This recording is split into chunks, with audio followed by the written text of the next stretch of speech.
ایک پیارے سے گاؤں میں 3 نیک دل بچے رہتے تھے، محسن، عبدالہادی اور ریحان بابا۔ یہ تینوں ہمیشہ سچ بولتے، نماز پڑھتے اور سب کی مدد کرتے تھے۔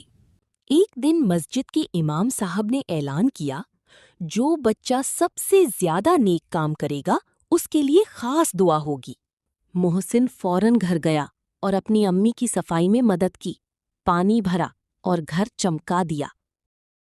عبدالہادی اپنے ابو کے ساتھ مسجد گیا اور پیاری مسجد کو صاف ستھرا بنایا۔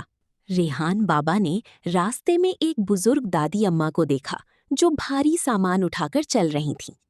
ریحان بابا فوراً آگے بڑھا اور ادب سے بولا، دادی اماں لائیں، میں آپ کی مدد کرتا ہوں۔